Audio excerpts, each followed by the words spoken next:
From afar, the Teno Primary School located in the Timpani district of the Upper East region does not even look like a school. It's just a madhouse in a very deplorable state. But that's not the worst. Just when you get close to the school, this is the first thing you see.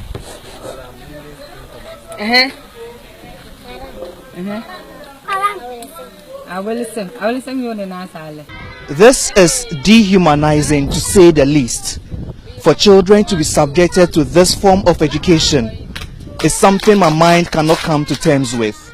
Here in Teno Primary School, this is a combined class of KG1 and KG2, and the children are made to sit on the bare floor as teaching is ongoing. And when it is time for the children to write, the ground becomes their books. They spread out the soil to have a fine surface, and then with a piece of stone, they write their alphabet.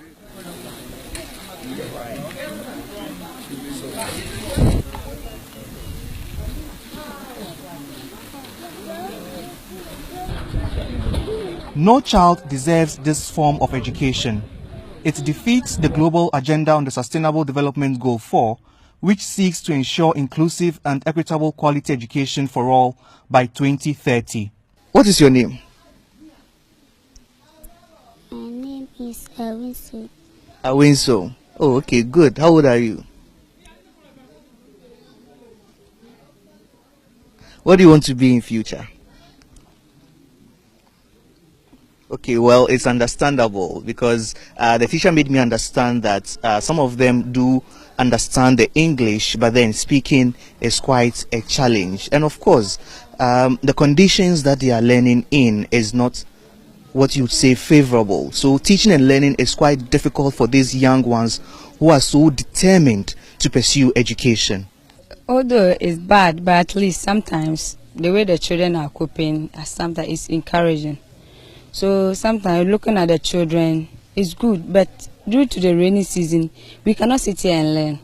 Sometimes we have to run to the class 5. That is the only class which is better here. We can all run to the class. So if it is that way, if we enter into one class, we can learn. So at least they should help us with something that at least we can also separate ourselves in terms of learning. But the children are coping, so at least it's encouraging. Well, for me, this is not encouraging. You can't allow children to sit on the bare floor to acquire education. It is discrimination. It's not we who are allowing the children. We came and met it that way. So we have no choice. Sometimes we do complain for the parents to even the GS always tell us even if there will be students who will sit under the tree, not the children like this, the KG children.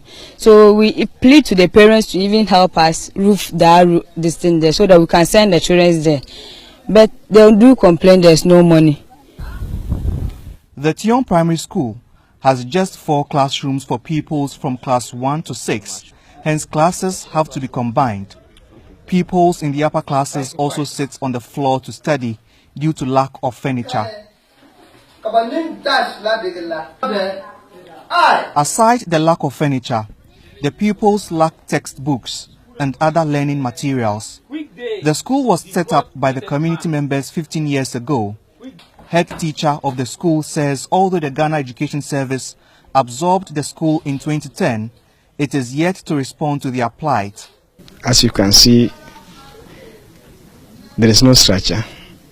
The only structure you see, I think most people may not even like to sit inside there. We have been crying to the authority always, and they do promise, but we don't see any sign. No structure. As you can see, KG, they are sitting under trees. KG1 and 2. And P1, they are sitting under a veranda. So the rest are sitting inside the mad classrooms, which is a death trap, especially the P1, P2, and P3. So anytime it's threatened to rain, we close them because there is no doors and windows that can prevent the water from entering. So due to that, we always close. And anytime it rains and we come, the classrooms are always like a swimming pool. So until it dries up, we cannot go inside. Chairman of the Parents and Teachers Association of the school is also frustrated about the situation. Government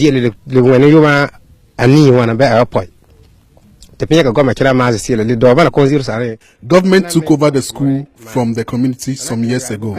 We don't understand why they have not constructed classrooms yet. We are farmers and do not make enough money, so we cannot help in constructing classrooms for the school.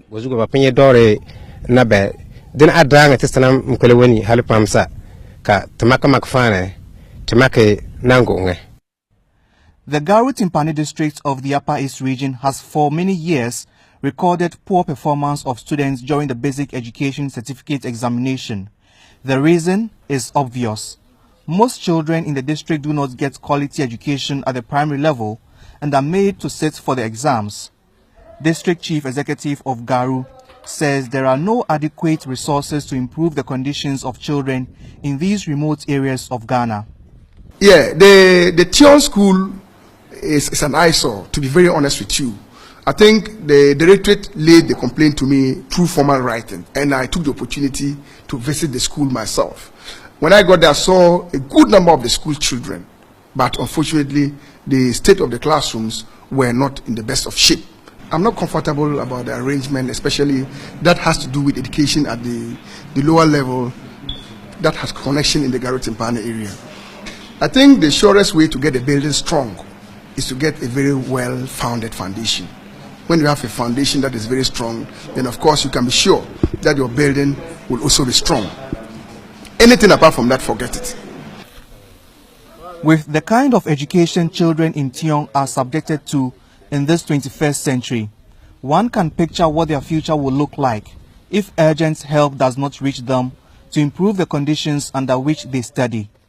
For children in such deprived communities to excel in life, the teething challenges facing education in rural Ghana needs to be addressed. Nabil Ahmed Rufai, GH1 News.